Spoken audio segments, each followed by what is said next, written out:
দর্শক স্বাগত সবাইকে এনটিভির নিয়মিত আয়োজন। এই সময় আপনাদের সাথে আছি আমি হাসানুল শাওন। দর্শক, আজ 7,97,000 কোটি টাকার বাজেট পাশ হয়েছে সংসদে, যাতে অনেক সমালোচনার পরেও রাখা হয়েছে অপ্রদর্শিত অর্থ বৈধ করার সুযোগ, চলমান অর্থনৈতিক নানা চ্যালেঞ্জ এবং এই বাজেটের বিভিন্ন দিক নিয়ে আমরা আজ আলোচনা করব। এজন্য আমাদের সাথে স্টুডিওতে যোগ দিয়েছেন দুজন অতিথি। আছেন অর্থনীতি সমিতির সাবেক সাধারণ সম্পাদক অর্থনীতিবিদ ডক্টর জামাল উদ্দিন আহমেদ, আরও আছেন সিনিয়র সাংবাদিক ও লেখক সোরাফ হাসান। স্বাগত আপনাদের দুজনকেই। দর্শক, অনলাইনেও আমাদের সাথে যোগ দিয়েছেন Dhaka chamber of commerce and industry DCCI এর সাবেক সভাপতি শামস মাহমুদ। তো আমরা আলোচনায় শুরু করছি। 7,97,000 কোটি টাকার বাজেট পাশ হয়েছে। ডক্টর জামাল উদ্দিন আহমেদ, আপনার কাছেই প্রথমে আসতে যাচ্ছি যে এই যে অর্থনীতিতে এখনকার যে চ্যালেঞ্জগুলো, মানে সেই চ্যালেঞ্জ মোকাবেলায় এই বাজেটটি আসলে কতটুকু সহায়ক হবে? এটা তো যেটা দাবি করা হচ্ছে যে আপনার বাজেটটা চলমান বিশ্ব অর্থনৈতিক যে টার্মোইলিং চলতেছে এবং রিসিশন চলতেছে সেটার সাথে বাংলাদেশের একটা সামঞ্জস্য রাখা চেষ্টা করা হয়েছে। এবং সেখানে আপনার ধরেন মুদ্রানীতি, কন্ট্রাকশনারি একটা এটাকে সংকোচনমুখী যে মুদ্রানীতি, তারপরে আপনার রিজার্ভের যে টানাটানি, এগুলো সব মিলাইয়া যে আমাদের এখনকার যে পরিস্থিতি, এই পরিস্থিতিতে মনে হয় আপনার বাজেটটা ওইটার সাথে অ্যাডজাস্টমেন্ট করেই কিন্তু বাজেটটা তৈরি করা হয়েছে। যে কারণে অ্যাগ্রেসিভলি আগের থেকে যেটা যেরকম বাড়তি বাজেট, রেভিনিউ বাজেট এটা করার জন্য যে প্রবণতা, সেটাও কিছুটা আসে। কিন্তু থাকলেও যেইটুকু দেশের যে সক্ষমতা আছে রেভিনিউর, আমাদের দৃষ্টিতে মনে হয় যে এটা আরও বাড়ানো সুযোগ ছিল। রেভিনিউ কালেকশনের রেভিনিউ কালেকশনের ক্ষেত্রে যে দুর্বলতাগুলো গত 10-15 বছরের 20 বছরের মধ্যে ছিল, সেটা এখনও বিদ্যমান আছে। এবং সেখানে রেভিনিউ ডিপার্টমেন্টে যে সংস্কার না হয়ে এবং আইসিটির যে অ্যাপ্লিকেশন, যে সারা বিশ্বব্যাপী এখন আপনার ধরেন রেভিনিউ কালেকশনটা অনেকটা ইলেকট্রনিক্যালি হয়ে গেছে, সেটা কিন্তু বাংলাদেশে ওইভাবে হয় নাই। এবং এটা ধরেন 2012 সাল থেকে শুনতেছি আমরা ভিএটি সিস্টেমটা অটোমেটেড হবে এবং ট্যাক্স সিস্টেম অটোমেটেড হবে। এখনও পর্যন্ত এটার কোনো নমুনা নাই।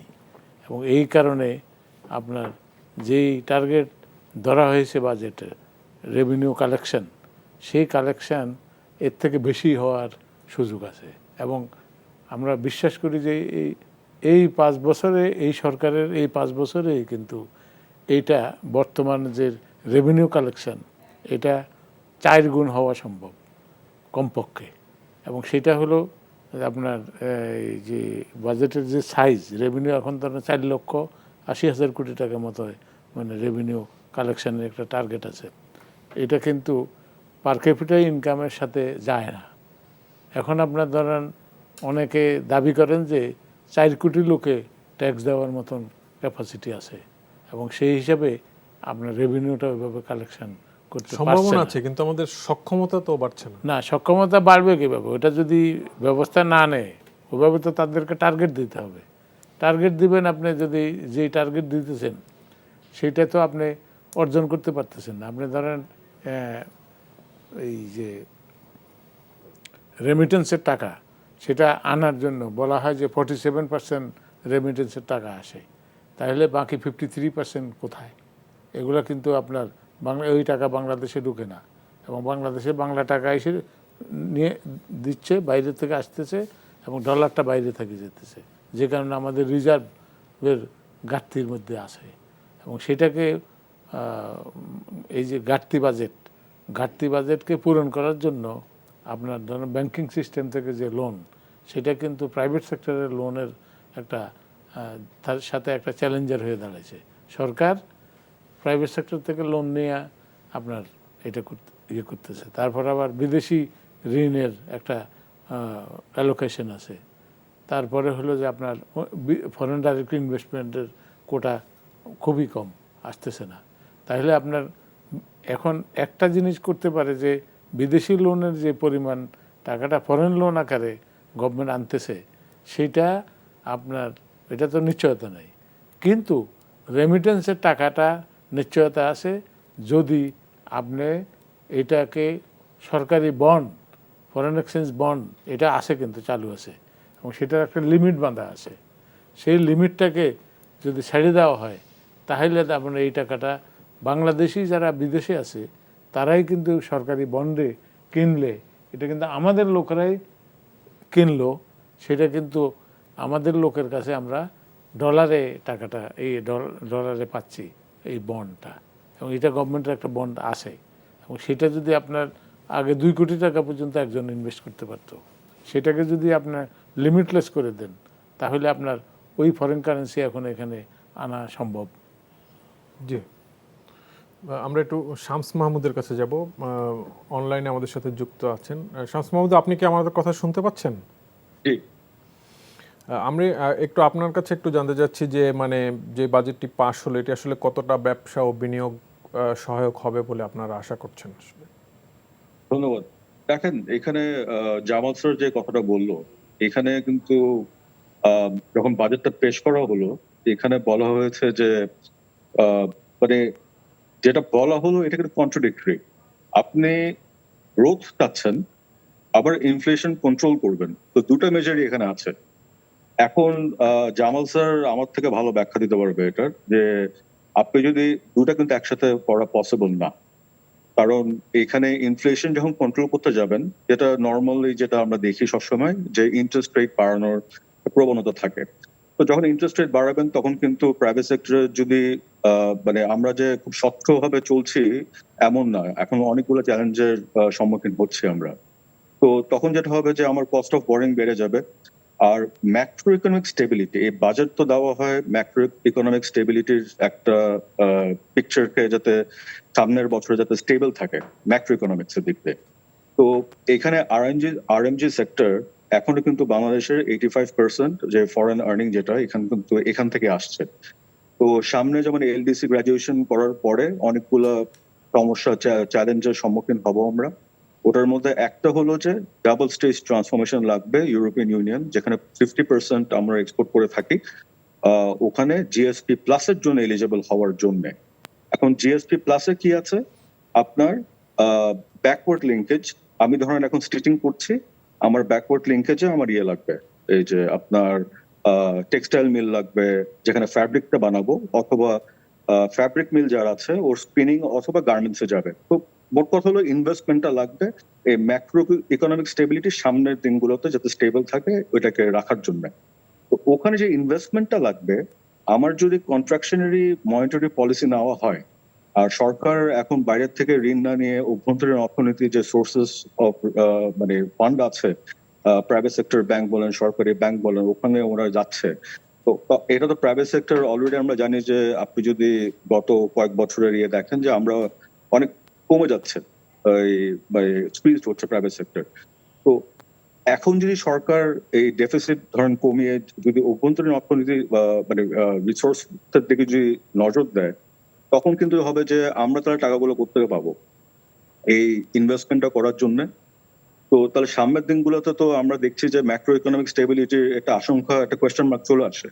আর একই সাথে আপনি ইনফ্লেশন কন্ট্রোল করার জন্য যে মেজার গুলো নেওয়া হয়েছে, যেমন আমরা দেখেছি কতগুলো নেসেসিটি আইটেমের উপর ওনারা ট্যাক্স কমিয়েছিল, বাজেটের আগে কমিয়েছিল, ওখানেও বলা হয়েছে কমানো হবে। ওটার তো কোনো রিফ্লেকশন আমরা দেখছি না, বাজারে তো জিনিসপাতির দাম তো এখনো উচ্চ মূল্যে আছে। তো এইরকম করে যদি হয়, আমরা মনে করি যে এই বাজেটে কিন্তু সামনের যে চ্যালেঞ্জ গুলো আসছে এগুলো অ্যাড্রেস করা হয়নি। এবং আমরা আশা করব যে, কারণ এই অর্থমন্ত্রী কিন্তু একটা কথা বলেছে যে এই বাজেট ফাইনাল বাজেট না, এটা রিভিউ করবে, যদি মনে হয় ওনাদের যে কাজ করছে না, যে মেজার গুলো নেওয়া হয়েছে, দে মাইট চেঞ্জ ইট, রিভিউ করে চেঞ্জ করতে পারবে। তো আমরা আশা করি যে ওনার যে মানে যে উদ্দেশ্যে বাজেটটা মানে পেশ করা হয়েছে এবং গৃহীত হয়েছে, এটা যাতে হয়। কিন্তু অ্যাজ সাচ এখন যেটা আমরা দেখতে পাচ্ছি এখানে কিন্তু এই চ্যালেঞ্জগুলো আছে। আর এখানে একটা জিনিস হলো যে এসএমই-দের জন্য আমরা যখন বাজেট নিয়ে কথা বলছি আমরা কিন্তু লার্জ ইন্ডাস্ট্রি এগুলো নিয়ে কথা বলি সবসময়। এসএমই-দের কিন্তু এই ফার্স্ট টাইম একটা বাজেটে দেখলাম যে এসএমই-দের জন্য কিন্তু এখানে কোনো ইয়ে নেই। আপনি সাবস্টিটিউট ইন্ডাস্ট্রির কথা বলছেন, সাবস্টিটিউট ইন্ডাস্ট্রি ভালো কথা। আপনি সাবস্টিটিউট ইন্ডাস্ট্রির জন্য এখানে ট্যাক্স মেজার নেওয়া হয়েছে, প্রোটেকশন দেওয়া হয়েছে ওদেরকে। কিন্তু আহ, এই সাবস্টিটিউট ইন্ডাস্ট্রি তো has to be down the line export oriented. ওইসব মেজার তো আপনি এখানে নিচ্ছেন না। ওদের সক্ষমতা বাড়ানোর কথা বলছেন, কিন্তু ওখানে এক্সপোর্ট গ্রেড হয়ে যে আরএমজির পাশাপাশি অন্য খাতগুলো দাঁড়াবে, এটার কিন্তু এখানে কোনো ট্রু রিফ্লেকশন আমরা দেখছি না। অ্যান্ড সবচেয়ে বড় যে জিনিসটা হলো যে আপনি একদিকে ইনফ্লেশন কন্ট্রোলের কথা বলছেন, যেখানে ইন্টারেস্ট রেট বাড়ানো হবে and এসব মেজার নেওয়া হবে, আবার অন্যদিকে গ্রোথের কথা বলছেন।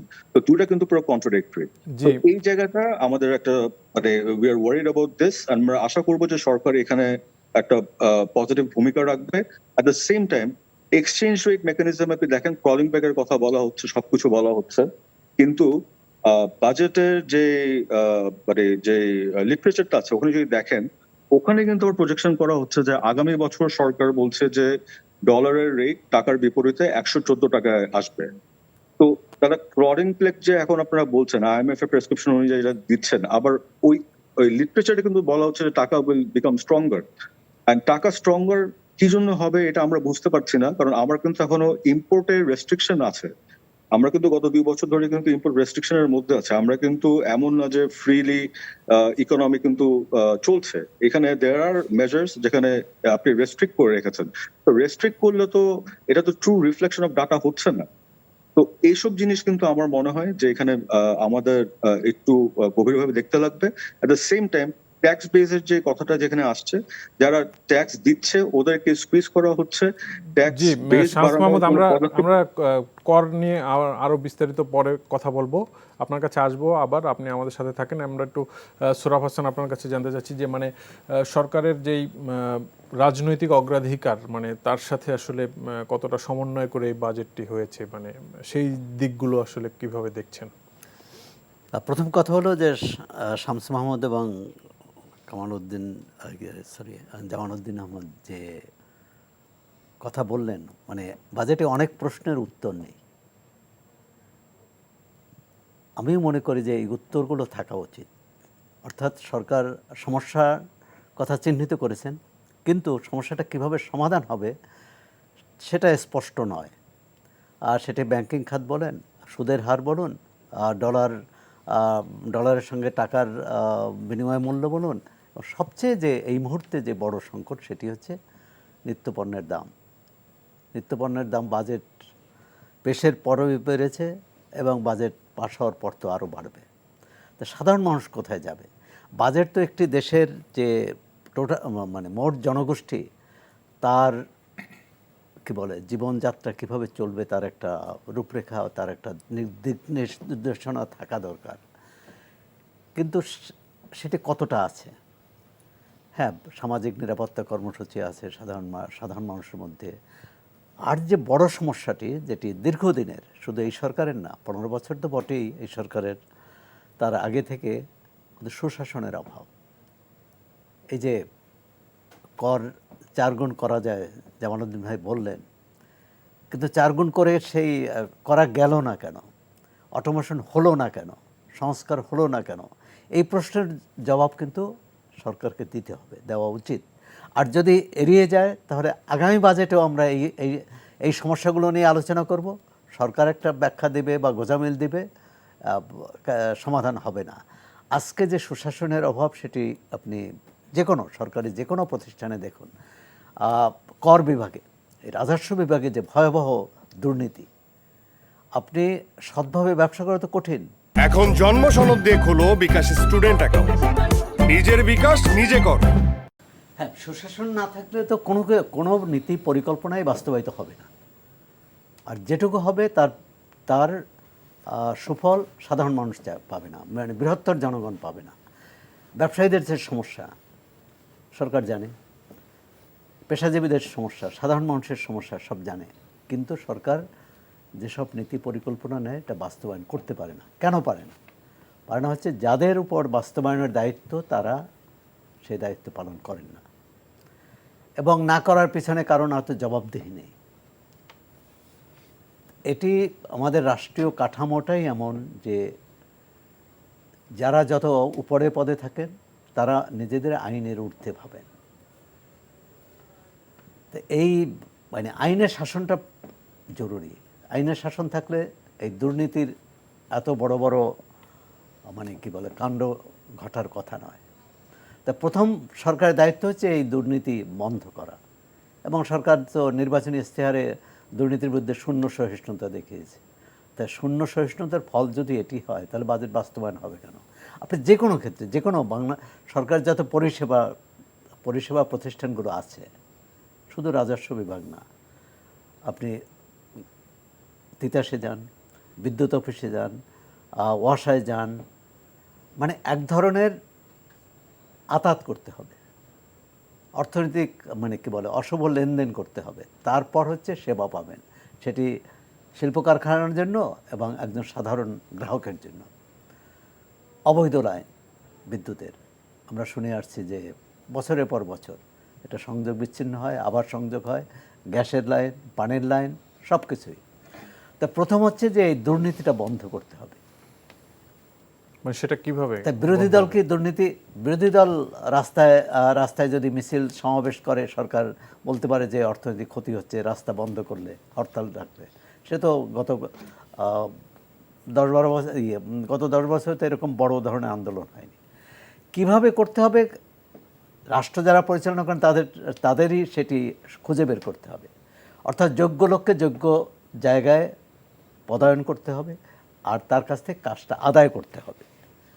দ্বিতীয় হচ্ছে সরকারের উপর থেকে নিচ বা নিচ থেকে উপরে এক ধরনের যে নিষ্ঠা, নিয়মানুবর্তিতা, সদিচ্ছা এবং সক্ষমতা, তাহলেই বাজেট যদি এটি থাকে। আর সক্ষমতা অসততার সাথে যদি অদক্ষতা যোগ হয়, এবং সেটি আমাদের অনেক সরকারি প্রতিষ্ঠানে, হয়তো বেসরকারি প্রতিষ্ঠানেও, আমি যেহেতু এটা বাজেট সরকারি প্রতিষ্ঠানের জন্যই, সরকারের জন্যই, সেই জন্য সরকারি প্রতিষ্ঠানের কথা বলছি। তো এই দুটোর যদি অশুভ আতাত হয়, অদক্ষ থাকে এবং অসততা থাকে, তাহলে কোনো নীতি পরিকল্পনাই বাস্তবায়িত হবে না। মানে আমি একটা জিনিস জানতে চাচ্ছি, মানে এই আতাতের কথা যেটা আপনি বলছিলেন, মানে এটা তো আসলে দীর্ঘদিন ধরেই চলে আসছে, কিন্তু এই জায়গাটা আমরা ভাঙতে পারছি না কেন? প্রথমত ভাঙতে চায় না যারা ক্ষমতায় আছেন বা ছিলেন, কেউ ভাঙতে চান না। ভাঙলে একটা গোষ্ঠী, মানে কি বলে এই যে স্বার্থান্বেষী গোষ্ঠী বা সিন্ডিকেট বলি, বা ক্ষমতা বলয়ের লোকগুলো বলি, মুষ্টিমেয় লোক, তাদের সুবিধাটা, তাদের সুযোগ, তাদের লাভটা কমে যাবে, তাদের সুবিধাটা কমে যাবে। তাদের সুবিধাটা কমে গেলে সাধারণ মানুষের থেকে সুবিধা পাবে বেশি। আপনি দেখুন যে কোনো নীতি পরিকল্পনায়। দ্বিতীয় হচ্ছে যে ভীষণ সরকারের এই যে অর্থনৈতিক নীতি, বাজেট তো অর্থনৈতিক দর্শনের একটি প্রতিফলন। সরকার কি চায়? সরকার উন্নয়ন চায়, প্রবৃদ্ধি চায়, কিন্তু সরকার মানব সম্পদ তৈরি করতে চায় না। মানব সম্পদ তৈরি করতে চাইলে শিক্ষা খাতে দক্ষিণ এশিয়ার মধ্যে সবচেয়ে উন্নত দেশ বাদ দিলাম, দক্ষিণ এশিয়ার মধ্যে সবচেয়ে কম বরাদ্দের হার, স্বাস্থ্যসেবায় কম বরাদ্দের হার। তাহলে মানব সম্পদের উন্নয়ন তো চাচ্ছে না, চাচ্ছে কিছু কতিপয় লোকের একটি স্বার্থান্বেষী গোষ্ঠী বা মুষ্টিমেয় লোকের উন্নয়ন। তো মুষ্টিমেয়ের উন্নয়নে ওই আপনার কি বলে গড় আয় বাড়বে, কিন্তু সাধারণ মানুষ তার সুফল পাবে না। এটা হচ্ছে আচ্ছা এই বাজেটে যেটা আছে যে সব নীতি, যেমন মানুষের মধ্যে বড় উদ্বেগ ছিল কি, এবং নিশ্চয়ই যারা এই শামস মাহমুদ যেটা বললেন, যারা সৎ ব্যবসায়ী তারা তো সরকারকে কর দেয়, কিন্তু যারা কর দেন না তারা যদি 15% কি বলে কর দিয়ে বিনা প্রশ্নে অপ্রদর্শিত অর্থ বৈধ করা যাবে, সুযোগটি বহাল থেকেছে অনেক সমালোচনা, তাহলে এটা তো সৎ ব্যবসায়ী যারা বা সৎ কি বলে করদাতাদের, তাদের প্রতি অবিচার করা হচ্ছে। এটা একটা প্রশ্ন। দ্বিতীয় যে সবচেয়ে জ্বলন্ত প্রশ্ন যেটি হচ্ছে যে এই তথাকথিত জনপ্রতিনিধিদের নামে, জনপ্রতিনিধি তথাকথিত না, কিন্তু জনপ্রতিনিধি হয়ে যারা জনগণের কি বলে জনগণের অধিকার কেড়ে নিচ্ছে, অর্থাৎ যেমন আপনি যদি একটি গাড়ি বিদেশ থেকে আমদানি করেন আপনাকে 200% ট্যাক্স দিতে হবে, কিন্তু এমপি মহোদয় আনলে সেটি দিতে হবে না। এটি কী ধরনের আইন? মানে যারা আইন করে তারা তাদের জন্যই আইন করে, মানে সাধারণ মানুষ না, বা অন্য পেশাজীবী তারা মানুষ নন। এটা হচ্ছে সরকার দৃষ্টিভঙ্গির ব্যাপার। অর্থাৎ তার হাতে ক্ষমতা আছে বলে আমি আইন করে নিলাম, এবং এই আইনটা হয়েছে এরশাদের আমলে, যে স্বৈরাচারের বিরুদ্ধে আন্দোলন করে তার পতন ঘটিয়েছে, তাকে নাকচ করে দিয়েছে, প্রত্যাখ্যান করেছে, সেই আইনটা রেখে দেওয়া হয়েছে এই 32 বছর ধরে। জি, আপনার কাছে আবার আসবো। আমরা একটু শামস মাহমুদের কাছে জানতে চাচ্ছি যে সোহরাব হাসান সুশাসনের কথা বলছিলেন, এবং আপনাদের আসলে অভিজ্ঞতাটা কি, বা এই যে অপদর্শিত অর্থ বৈধ করার সুযোগ থাকলো, এই বিষয়টা আসলে আপনারা কিভাবে দেখছেন? দেখেন, এখানে দুটো জিনিস। একটা হলো যে উনি যে কথা বলেছে, আমরা যারা নতুন প্রজন্মের যারা এখন নেতৃত্বে আসছি, হ্যাঁ, আমাদের সামনে তো কোনো রোল মডেল নেই। রোল মডেল কে? মানে আমরা তো যখন পড়ালেখা করেছি, স্কুলে পড়েছি, একটা আইডিয়াল একটা রোল মডেল থাকতো, কিন্তু এখন তো আমরা যে দেখছি যে চুরি করছে যারা, এই টেইলর মেড যে লটা যেটা করলো, ব্ল্যাক মানি হোয়াইট করার যে সুযোগ দিল, এই নিউজ পেপারে যে আমরা কয়েকদিন ধরে পড়ছি বেশ কিছু লোকের সম্বন্ধে, ওনাদের এই যে মানে এই ইলিগাল যে টাকাটা, এখানে খুন করেও যদি আমি টাকা অর্জন করি, এটাও হোয়াইট করার স্কোপটা এখানে এবার দেওয়া হয়েছে। তো এইসব ল যখন আসে তখন একজন মানে আপনাকে তো মানে মোরাল যে ভ্যালু, এটা তো মানে এখানে মানে ইউ আর মানে ফোর্স টু কম্প্রোমাইজ। কারণ আমি এখন যদি এই ল যদি থাকে, আমি আমার ট্যাক্স লয়ারের সাথে কথা বলে আমি দেখবো যে এই নেক্সট ইয়ার যে ধরেন আমার যে ইনকাম যেটা আছে, আমি এটা অ্যাডভান্টেজ দিতে পারি না, কারণ আমি কেন 30% ট্যাক্স পে করবো। আর এখানে থেকে আরো অনেক কিছু চলে আসে। এখানে একটা হলো যে আমাদের মানে সোসাইটিতে তো আছে, কিন্তু মিডল ক্লাস ভ্যালু যেটা একটা সোসাইটিকে সামনের দিকে নিয়ে যায়, যেটা আমরা স্কুলে থাকতে পড়ে এসেছি, ইউনিভার্সিটিতে যেগুলো পড়েছে, এগুলো কিন্তু ব্যবসার বাণিজ্যের ক্ষেত্রেও কিন্তু প্রযোজ্য অনেক জিনিস আছে, কিন্তু ওগুলো কিন্তু আমরা দেখছি না। এখানে যেটা আছে, আমি যদি কারোর সাথে ইয়ে করে ধরেন একটা ব্যবসা করি, টেন্ডার ইয়ে করলাম, সিন্ডিকেট করলাম, ওইটার যে টাকাগুলো আছে এখানে আমি I can easily whiten this money, তো আমি কি জন্য এত কষ্ট করব? তো এই অপশন গুলো যদি থাকে তখন কিন্তু সৎভাবে ব্যবসা করার চিন্তা আপনি সবার লাস্টে করবেন। তো এই জিনিসগুলো কিন্তু বন্ধ করতে লাগবে। আর একটা জিনিস দেখেন যে এখানে গত মাসে আপনি দেখবেন যে তিতাস গ্যাস মুন্সিগঞ্জে ওনারা অফিসিয়ালি বলছে 40% সিস্টেম লস। হ্যাঁ, মানে তার মানে ওখানে ইলিগাল গ্যাস কানেকশন ছিল। এখন গ্যাসের যে কানেকশন 40% ওখানে ছিল, গ্যাসের লাইন তো আর আমরা ব্যবসায়ীরা গিয়ে তো আমরা নিজেরা টেনে টেনে তো ফ্যাক্টরিতে দিইনি, ওটা তো কেউ না কেউ দিয়েছে, কিন্তু ওটার বিরুদ্ধে কোনো অ্যাকশন অথবা কিছু তো আমরা আজকে পর্যন্ত শুনিনি। তো যখন এরকম, তবে এনবিআর এর যে কর্মকর্তার বিরুদ্ধে ধরেন যে অ্যালিগেশনটা আসলো, ওনাকে কি করা হলো, ওনাকে ট্রান্সফার করে দিলেন বগুড়ায়, কোনো অ্যাকশন তো দেখছি না। তারপরে আইজনের বিরুদ্ধে যেটা হলো, আনঅফিসিয়ালি আপনি একটা ইনভেস্টিগেশন করছেন, কোনো অ্যাকশন তো দেখছি না। আর ঢালাও ভাবে সবসময় ব্যবসায়ীদেরকে ব্লেম করা হয়। হ্যাঁ, কিছু সংখ্যক ব্যবসায়ী, যেমন সবাই যে অসৎ এটা বলছি না, মানে সরকারি কর্মকর্তা, তো ঢালাও ভাবে যখন বলা হয় তখন কিন্তু মেইন যে এজেন্ডা এটা কিন্তু আমরা তখন সামনের দিকে আনি না। আর ব্যবসা বাণিজ্যের ক্ষেত্রে যেমন একটা বড় যে সমস্যা, যেমন যেটা আমরা এবার আশা করেছিলাম বাজেটে আমরা একটা প্রতিফলন দেখবো, যে দেখেন এনার্জি প্রাইস, গ্যাসের, ইলেকট্রিসিটির প্রাইস বাড়ানো হলো। হ্যাঁ, আপনারা বলছেন বছরে 4 বার বাড়াবেন। আমার 2 বছর আগে ইলেকট্রিসিটি গ্যাস বিল আসতো 2 কোটি টাকা। আজকে আমার টেক্সটাইল সেক্টরের সাথে আমার সম্পর্কিত আছে, আমার ফ্যাক্টরির বিল আসছে এনার্জি এন্ড গ্যাসে 4 কোটি টাকা, তো 2 কোটি টাকা বেশি আসছে।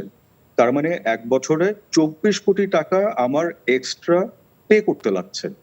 এখন সৎভাবে বাংলাদেশে ব্যবসা করে আমি কোন খাতে, আপনারাই বলেন, যে 24 কোটি টাকা আমি আর্ন করব, যেখানে গ্লোবালি আমরা সবাই জানি যে আরএনজির অর্ডার ফল করছে।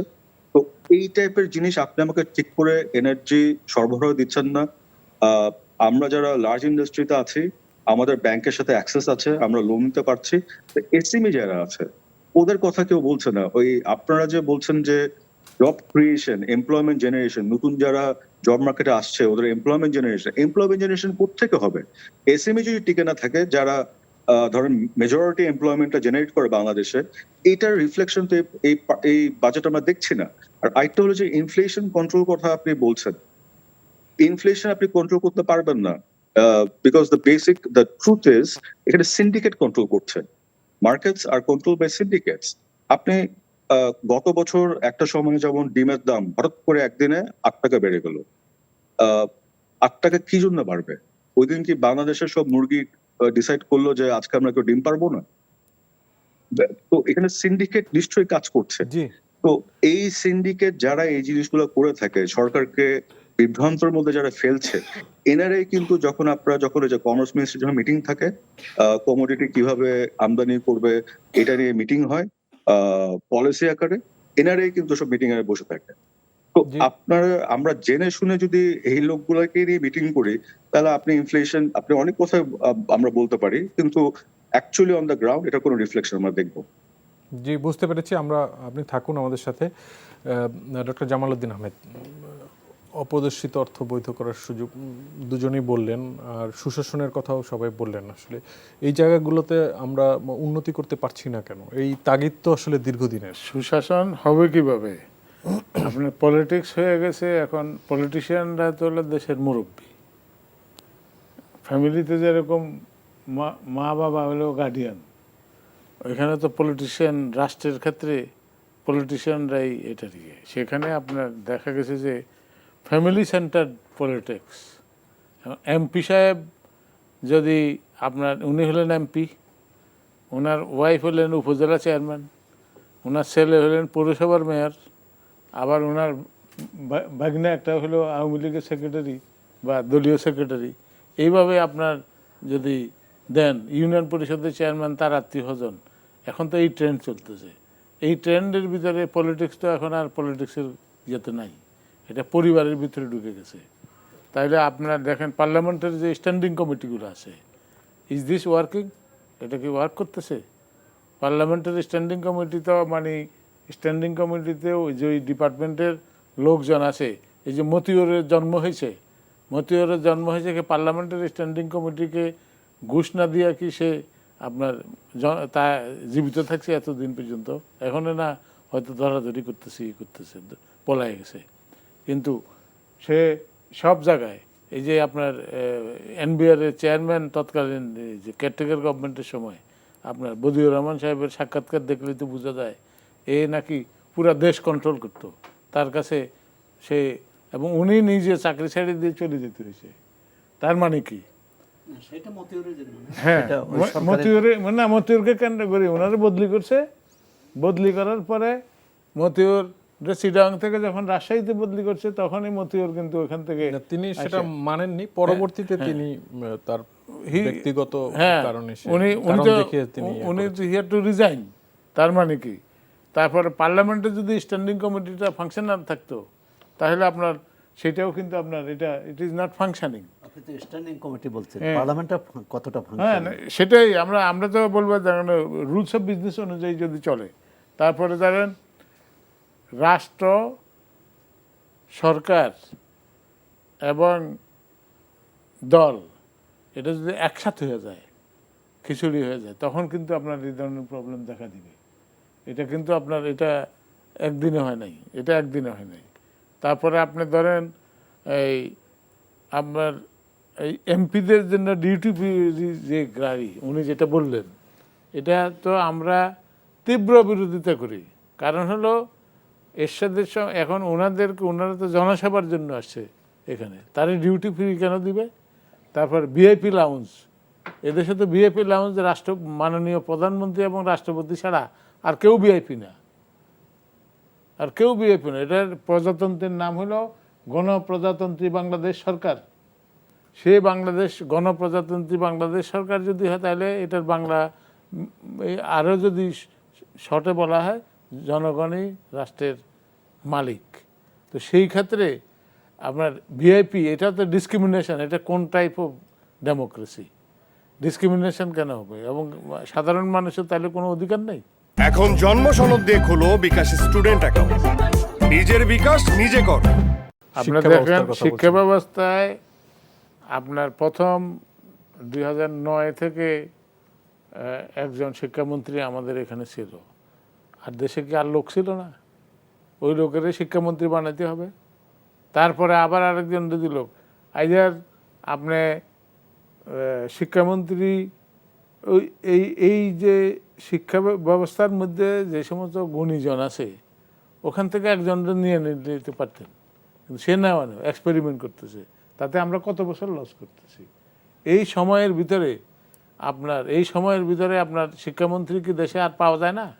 এখন যেটা দিছে এটার ব্যাপারে তো কেউ বলতেছে না, এ তো এখন মানে ভালোই চালাইতেছে এবং চালাবে মনে হয়, কিন্তু এই জাতীয় লোক আপনি দেন নাই কেন? এখন আমাদের তো স্কিল ডেভেলপমেন্টের জন্য আমাদের এটা দরকার, এবং এখানে আপনার ধরেন বলা হয় যে 15 থেকে 16 লক্ষ লোক এখানে ইলিগালি কাজ করে, বাংলাদেশে ইলিগালি কাজ করে বিদেশিরা, তারা এই টাকা যে নিতেছে আমাদের আপনার এই যে রেমিটেন্সের টাকা আসে 26 বিলিয়ন, তার মধ্যে 13 বিলিয়ন তারা নিয়ে যেতেছে।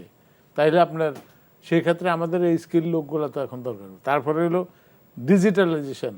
ডিজিটাল ইয়ের ক্ষেত্রে গভর্নমেন্ট ডিক্লারেশন অনেকগুলো দিয়েছে, এর মধ্যে প্রথম যে টার্গেট প্রায়োরিটি ভিত্তিতে যে এইগুলো দরকার, এটা কিন্তু এখনও অনেক কিছু হয় নাই।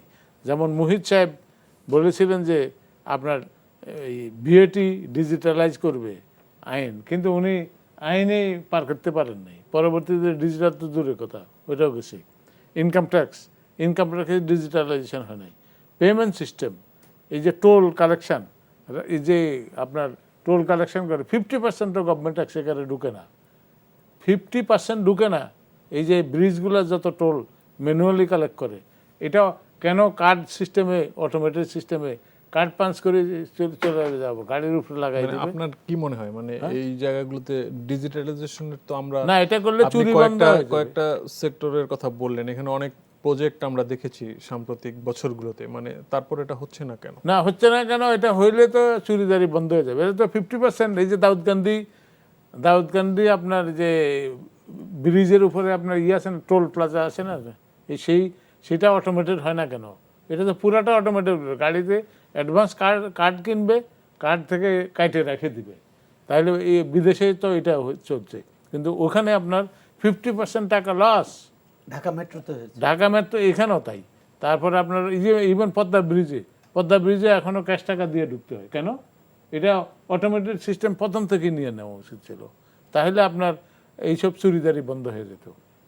এগুলা যত তাড়াতাড়ি সম্ভব এগুলো করা উচিত। কাস্টমসের অটোমেশন, ভ্যাটের অটোমেশন, তারপর ট্যাক্সের অটোমেশন, এটা যখন করবে তখন আর এই সমস্ত মতিউরের জন্ম হওয়ার সুযোগ কম। হাজার হাজার লাখ লাখ মতিউর আছে এইসব সিস্টেমের ভিতরে, এবং এই লাখ লাখ মতিউর। তারপরে আপনার এই যে আপনার এই যে দেশে 400টা যদি থানা ধরেন, এক এক থানায় 2জন ওসি, এখন একজন তদন্ত আর এমনি ওসি। এদের প্রত্যেকের ঢাকা শহরে কমপক্ষে 2-4টে বাড়ি আছে। তাহলে এটা কোথা থেকে আসছে? এই টাকাগুলো কিভাবে আসছে? এবং এই জন্য সরকারি অফিসার যারা আছে তাদের প্রত্যেকের সম্পত্তির বিবরণী বাধ্যতামূলক করা উচিত, এবং সেটা যখন করবেন তখন অটোমেটিক এটার একটা মানসিক একটা প্রেশার ক্রিয়েট হবে। এটা কিন্তু আপনার সবাই দিবে এই ডিক্লারেশনটা, দিবে। সেটা তো ট্যাক্স রিটার্নের সময় সবাইকে না, দিতেই ট্যাক্স হয়। রিটার্নের সময় দিতে, তাইলে এরকম মতিউরের জন্ম হলে বেনজিরের জন্ম হয়েছে কেমনি? বেনজিরের জন্ম হয়েছে, বেনজির আর নাই? বেনজিরকে শেষ হয়ে গেছে সব? নো, শেষ হয় নাই, আরও আছে। আপনি যতই খুঁড়বেন ততই বাইর হবে। তো সেগুলা যদি ওই টাকাটা যদি গভর্নমেন্টের এক্সচেকারের ভিতরে ঢুকতো, তাহলে তো সরকারের এই বাজেটের এই যে এত টানাটানি, ইন্টারনাল রিসোর্সটা যদি শক্তিশালী থাকে, অটোমেটিক্যালি এক্সটার্নাল সোর্সটা এই ফেভারেবল হয়ে যায়। এবং ট্যাক্স যে আপনার বাণিজ্য মন্ত্রণালয় এবং মাননীয় প্রধানমন্ত্রীর অফিসে কমপক্ষে 3 মাস অন্তর অন্তর বিদেশে যত অ্যাম্বাসেডার আছে তাদেরকে টার্গেট দিয়ে দেওয়া উচিত, এক্সপোর্টের টার্গেট এবং রেমিটেন্সের টার্গেট। এটা যদি না পূরণ করে তার পারফরমেন্স গোল, ওই গোলটা পূরণ না করে, তাহলে he will be remove from the job. এভাবে যদি আপনার করেন তখন দেখবেন যে আপনার এগুলো সব বাড়বে, এক্সপোর্টও বাড়বে। জি। বহু করিডোর আছে যেখানে এখনো বাংলাদেশের কোনো রিপ্রেজেন্টেশন নেই। জি, বুঝতে পেরেছি। শামস মাহমুদ, আপনার কাছে একটু যেতে যাচ্ছি যে আপনি শুনছিলেন তো এই আর্থিক খাতের আসলে সংস্কার বা এই এনবিআর এর কথা এসেছে, ট্যাক্স, ভ্যাট, মানে এই জায়গাগুলোতে আসলে আধুনিকায়ন আমরা করতে পারছি না কেন, বা আপনাদের আসলে অভিজ্ঞতাটা কি মাঠ পর্যায়ে? দেখেন, এখানে জিনিস হলো যে আমরা অটোমেশন নিয়ে যেখানে কথা বলছি আজকে, ওয়েস্টার্ন ওয়ার্ল্ড আর্টিফিশিয়াল ইন্টেলিজেন্স নিয়ে কথা বলছে। তো এখানে কিন্তু দেখাচ্ছে যে মানে আমরা কথা পিছিয়ে ওই আছে। মানে 10 বছর আগে যে কথা বলছিলাম ওটা ইমপ্লিমেন্ট করতে পারিনি, এন্ড ওয়ার্ল্ড কিন্তু এখন অন্য স্টেজে চলে গেছে অলরেডি। এন্ড তো এইখানে জামাল স্যার যে কথাগুলো বলছিল, একমত যে এখানে অটোমেশন করলে অনেকগুলা মানে যেমন ট্যাক্সে যেটা আছে, আয়কর আমি সাবমিট করতে পারি, হ্যাঁ আমি অনলাইন সাবমিট করতে পারি, কিন্তু সাবমিট করে ওই ছাড়পত্র নেওয়ার জন্য কিন্তু আমার আবার ফিজিক্যালি যেতে লাগবে। তো আপনি যদি অটোমেশনই করেন, অটোমেশনের মেইন পয়েন্ট মানে উদ্দেশ্যটা হলো যে সবকিছু আমি কারোর সম্মুখীন হব না, হ্যাঁ কারোর সামনে আমি যাব না, ফিজিক্যাল সবকিছুই আমি কন্ট্যাক্টটা হবে না অনলাইন আর কি। করব। কিন্তু যখনই আপনি প্রসেসটা করছেন, সরকার যখন কোনো প্রসেস করে ওখানে একটা না একটা জায়গায় গিয়ে আপনার ছাড়পত্র দিতে লাগবে যে আইদার সব ডকুমেন্ট সাবমিট করা হয়েছে, অথবা আপনি সাবমিট করার পর দেখবেন যে ওটার প্রসেস হচ্ছে না। প্রসেস কি জন্য হচ্ছে না? একটা ডকুমেন্ট ধরেন আপনি ভুলে দিলেন না, কিন্তু ওইখান থেকে কিন্তু ওই সিস্টেম আপনাকে বলছে না যে এই একটা ডকুমেন্টের কারণে আপনার জিনিসটা আটকে আছে। আপনি দেখবেন যে মাসের পর মাস বসে আছেন, কোনো মানে পাচ্ছেন না, তারপর আপনার অফিসে এমনি যেতে লাগবে, তখন ওনারা আপনাকে বলবে যে আপনার এই একটা ডকুমেন্ট আপনি দেননি। তো এইভাবে কিন্তু প্রবলেম গুলো ক্রিয়েট হয়। এন্ড আরেকটা জিনিস হলো যে আমাদের কাছে যেটা সবচেয়ে আশ্চর্যজনক লাগে যে প্রাইভেট সেক্টরের পয়েন্ট অফ ভিউ থেকে, যে আমাদের মাননীয় প্রধানমন্ত্রী কিন্তু 2008 সাল থেকে আজকে পর্যন্ত একজনই আছে। আগে 21 পর্যন্ত কিন্তু আমরা দেখেছি যে সরকার প্রাইভেট সেক্টরের সাথে একটা সিম্বায়োটিক রিলেশনশিপ ছিল। ওনাদের যে পলিসি ছিল এটা আমাদেরকে সহায়তা করতো, আর আমরা ডেলিভার করেছি। এন্ড ওইভাবেই কিন্তু সরকারের নীতির জন্যই কিন্তু আমরা আজকে ধরেন আমাদের অর্থনীতি এখানে এসে দাঁড়িয়েছে। কিন্তু বিগত 4 বছর কোথাও একটা ডিসকানেক্ট হচ্ছে, যেখানে অ্যাকচুয়ালি আমরা কি বলছি এটা আমরা রিফ্লেকশন দেখছি না গভর্নমেন্টের পলিসিতে, এবং এখানে ব্যুরোক্রেসি একভাবে কাজ করছে দেখছি। আবার নীতি নির্ধারক যারা আছে, যারা মন্ত্রী পরিষদের সদস্য আছে, ওনারা আবার কন্ট্রাডিক্টরি কথা বলছে। ফর এক্সাম্পল, এফডিআই এর কথা যদি বলি, এফডিআই তে দেখেন মাননীয় প্রধানমন্ত্রী অনেকগুলো উদ্যোগ নিয়েছে, হ্যাঁ বাংলাদেশ সরকার অনেকগুলো উদ্যোগ নিয়ে নিয়েছে এফডিআই করার জন্য, এখানে শিল্প অঞ্চল গড়ে তুলবে, করবে। কিন্তু আমরা আবার দেখছি যে জ্বালানি প্রতিমন্ত্রী উনি বলছে যে 26 সালের আগে আমাকে নিরবিচ্ছিন্ন গ্যাস সরবরাহ করতে পারবে না। আপনি যদি মানে একটা পজিশন অফ পাওয়ার থেকে বলেন যে 26 সালের আগে আপনি গ্যাস নিরবিচ্ছিন্ন আমাকে সাপ্লাই করতে পারবেন না, কোন investor in his right mind will come to Bangladesh and আজকে ফ্যাক্টরি করবে? ও তো 26 সালে ওয়েট করবে যে আচ্ছা দেখি ওখানে গ্যাস সাপ্লাই আনইন্টারপ্রেট পাচ্ছে নাকি, তারপরে না আসবে। তো এই টাইপের কথা যখন একটা পজিশন অফ পাওয়ার থেকে যখন লোকরা বলে, তখন কিন্তু যেটা হয় যে আমরা কিন্তু প্রাইভেট সেক্টরে ধরেন বিভিন্ন কোম্পানিকে বাংলাদেশে আনতে চাচ্ছি জয়েন্ট ভেঞ্চারের জন্য, ট্রান্সফার অফ টেকনোলজির জন্য। তো এত কষ্ট করে যখন এইসব কথা বলে, তখন কিন্তু আমাদেরও কিন্তু আনসার দিতে লাগে একটা। এন্ড তখন যেটা হয় যে we look like fools to our outside counterparts. And এইগুলা কিন্তু বিজনেস অ্যাটমসফিয়ার একটা বড় একটা নেগেটিভ একটা এফেক্ট তৈরি করে। And at the same time budget নিয়ে আপনি যে কথা বলছেন, দেখেন বাজেটে অনেকগুলো কিছু হচ্ছে। ব্ল্যাক মানির কথা আপনি যেমন বলেছেন যে ব্ল্যাক মানি হোয়াইট করার যে স্কোপ দেওয়া হয়েছে, এটার বাইরে কিন্তু দুটা জিনিস আছে ফাইন্যান্স অ্যাক্টে বাজেটের আগে যেটা দেওয়া হয়েছে, এখানে which is আমি বলবো যে প্রাইভেট সেক্টরের জন্য একটু আশঙ্কাজনক। একটা হলো যে আমরা সবাই জানি যে এইচএস কোডের নামে কাস্টমস থেকে হয়রানি হয়েছি, সব সেক্টরের লোকরে ব্যবসার সাথে যারা সম্পৃক্ততা আছে সবাই মোরালেস আমরা হয়রানির শিকার হয়েছে। কিন্তু এই ফাইন্যান্স অ্যাক্ট কিন্তু এখন এটাকে জায়েজ করে ফেলেছে একটা ধারায়, যেখানে বলা হচ্ছে এইচএস কোডে যদি কোনো ভুল থাকে অথবা কাস্টমস যদি মনে করে ভুল হয়েছে, 200 থেকে 400% ফাইন করা হবে। এটা কিন্তু বড় একটা নেগেটিভ এফেক্ট ফেলবে প্রাইভেট সেক্টরের উপর ইন দ্য কামিং ইয়ার, 1 নম্বর। 2 নম্বর হলো যে অফশোর ব্যাংকিং অ্যাক্ট বলে একটা নতুন একটা ধারা ক্রিয়েট করা হয়েছে। এখানে কি বলা হচ্ছে, আমি যদি বাইরে থেকে ফান্ড নিয়ে আসি, এই অফশোর ব্যাংকিং অ্যাকাউন্টে রাখি, এখানে no questions will be asked, এক নম্বর। উল্টা আমাকে ডলারের উপর এখানে আপনি আমাকে ইন্টারেস্ট দিবেন। এখন আবার সরকারি বিভিন্ন কর্মকর্তা, কাস্টমস এর কর্মকর্তারা বলছে যে এখানে ট্রেড ফ্রড হয়ে টাকা মানে ডলার পাচার হচ্ছে বাইরে। তো এখন বাইরে ধরেন কেওয়াইসি এগুলো অনেক কিছুতে ক্ল্যাম্পডাউন করছে, যেমন সিঙ্গাপুর আমরা দেখেছি ওখানকার সরকার ক্ল্যাম্পডাউন করছে ইলিগাল মানির সোর্স যেখানে বোঝাতে পারছি না। আমেরিকা থেকে কিন্তু ফ্লো চলে যাচ্ছে, সুইজারল্যান্ড থেকে অনেক আমরা জানি যে সুইস ব্যাংকে বাংলাদেশে অ্যাকাউন্ট হোল্ডারদের টাকা কমে যাচ্ছে। তো এই টাকাগুলো যদি এখানে আসে, আপনি তো একদিকে যেখানে রেভিনিউ কালেকশন বাড়ানোর কথা, আপনি আবার এখানে একটা টাকা বাইরে পাচার করে আবার বাংলাদেশে আনতে পারবো, আবার ওটার ইন্টারেস্টও পাবো। এই সুযোগ করে দিচ্ছেন, আবার ব্ল্যাক মানি হোয়াইট করার জন্য সুযোগ করে দিচ্ছেন। তাহলে এখানে তো গভর্নমেন্টের রেভিনিউ যে বাড়াবে, এটার তো কোনো মানে সুপরিকল্পিত আমরা কোনো দেখছি না এখানে। জি, তো এই বুঝতে জিনিসগুলো পেরেছি। যখন দেখি, এগুলো কিন্তু অ্যানামুলি, মানে this are all contradictory policies.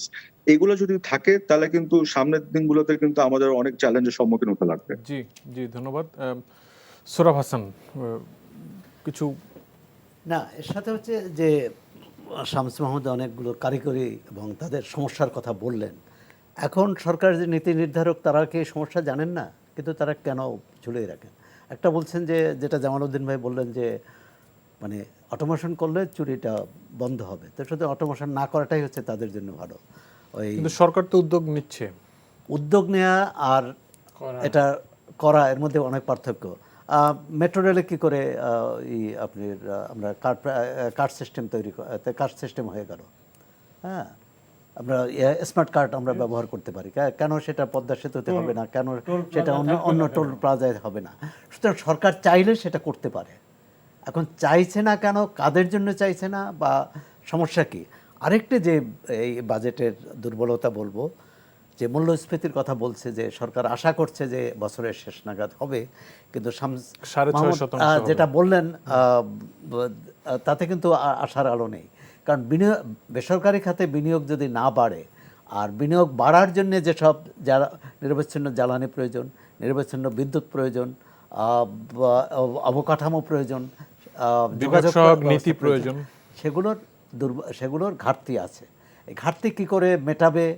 এবং যদি আপনার জ্বালানির দাম বাড়তে থাকে, বিদ্যুতের দাম বাড়তে থাকে, পানির দাম বাড়তে থাকে, তাহলে উৎপাদিত পণ্যের দামও বাড়বে, কাঁচামালের দাম যদি বাড়তে থাকে, এই একটা সমস্যা আছে। আরেকটি হচ্ছে, যদি বেসরকারি খাতে বিনিয়োগ না বাড়ে, বাইরের বিনিয়োগ না আনতে পারি, তাহলে এই যে বেকারত্ব, লাখ লাখ বেকার যে আমাদের দেশে, এই বেকারত্ব আরও বাড়বে, অর্থনৈতিক সংকট আরও ঘনীভূত হবে, এবং সরকার যা কিছু চাচ্ছে কোনোটাই হবে না। তা প্রথম হচ্ছে যে সরকার বিনিয়োগ বাড়ানোর, তা বিনিয়োগ বাড়ানোর জন্যে তো ইয়ে নেই, ওই যে কী বলে, বিদ্যুৎ প্রতিমন্ত্রীর ভাষায়, তো মানুষ তো ভয় পেয়ে আসবে না। তারপর একটা কথা বলছিল যে কি অনেস্ট অফ সার্ভিস, তো এটা কি হয়েছে কোথাও? ব্যবসায়ীরা তো অভিযোগ করছেন যে পদে পদে তাদের হয়রানি করতে হয়, হয়রানির শিকার হতে হয়।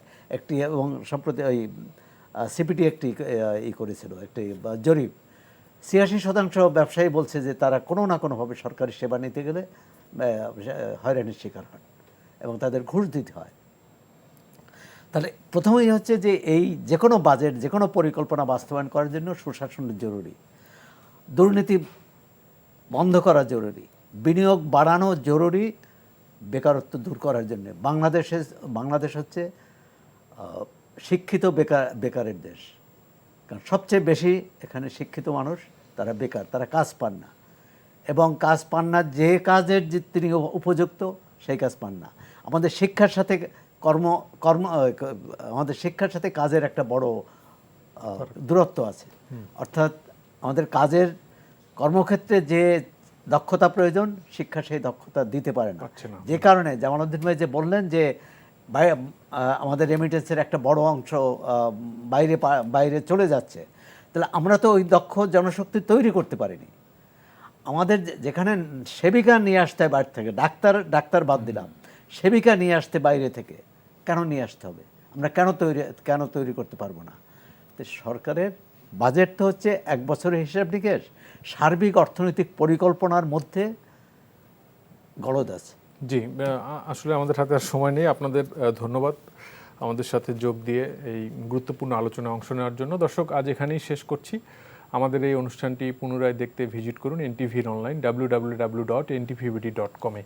সবাই ভালো থাকবেন, সুস্থ থাকবেন। ধন্যবাদ সবাইকে। শুভরাত্রি।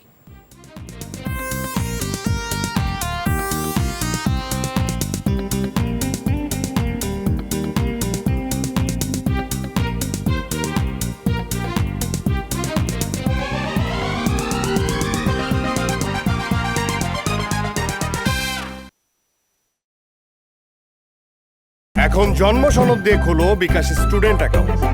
নিজের বিকাশ নিজে কর।